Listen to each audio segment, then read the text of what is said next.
Hello students. So here we are discussing KVY SA paper part 2 of physics of 2020. So we are now looking at question number 2 of part 2 of physics. Now this is an interesting question. It says that there are two L-shaped structures. Okay, and one ball A is released from here, other ball B is released from here, and a third ball C is released from here. Okay, now after releasing A and B, we can expect from the identical nature of the situation that whatever happens with ball A, the same thing will happen with ball B. Okay, so if ball A comes here and hits this corner with a certain velocity and then starts rolling onto this part with some velocity and leaves this end with a velocity, let's say V, the same thing we can expect here. B falls the same distance, strikes the same corner and leaves this part with a velocity V. Okay, subsequently, ball A passes through this point X. C ball has been released at the from here, and C ball falls and reaches point X, and B ball also reaches point X. Ignore this thickness, ignore this thickness. So all these three balls pass through the point X, and we are calculating time for each ball. Okay, for ball A and B, the time calculation began when these balls crossed this location. So uh, from here we are counting the time, like we have started the stopwatch for A when ball A was here. We started the stopwatch for ball B when ball B was here, and we started the stopwatch for C after releasing ball C from here. And we noted the time that these balls take to reach the point A, and the time was noted as TA, TB, and TC. Now, what we have to do is to compare TA, TB, and TC. Okay.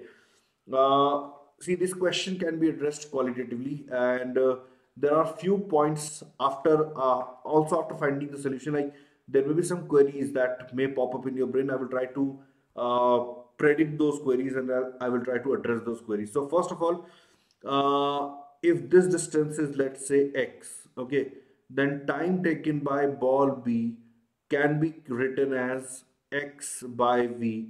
And if I'm talking about ball A, I can write the time taken by ball A in two manner.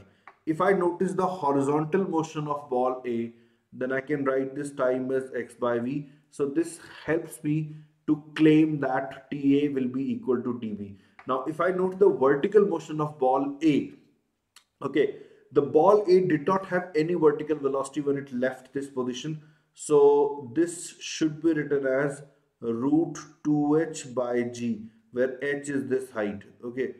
And the same goes for ball C, because when we release ball C, it did not have any vertical motion. So this time also represents TC. So TA is equals to TC because of this factor, and TA is also equal to TB because we can write TA like this. So we can conclude that TA will be equal to TB, and that will be equal to TC. So here I think there is a small misprinting. One of these options should have been TB. So B option looks like the correct one because this is the only option containing two equalities. So hence I'm saying that B option is the correct one. Now I said that there could be some queries, and what could be those queries? So the first thing is that, is it necessary that the ball should pass through this point X?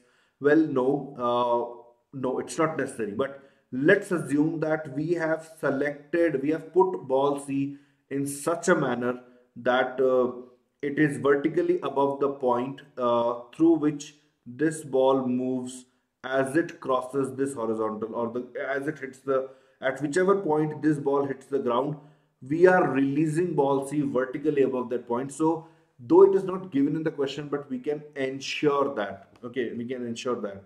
So that is one of the point. The second point is some of the students with whom I discussed this question, they claimed about using energy conservation at this point.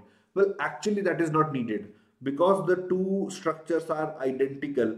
Okay, so we don't really need to conserve energy here. Like they were calculating the value of this V by using this height. Let's call this height as capital H. So they claim that V should be written as root 2 GH, which is not true, which because this corner, uh, like it is not given specifically that this is a smooth corner without any jerk or and the figure depicts it to be a corner, and there are chances that we energy loss can take place as the ball moves through such corners, but we don't have to consider that because if energy loss takes place here, it will also take place here, and ultimately the fact that we have used is that whatever was the horizontal speed of ball A as it left the structure, the same will be the horizontal speed of ball B as it leaves the structure, and this statement is true whether the energy is conserved or not. So if these thoughts were also crossing your mind, so I hope I have addressed those questions.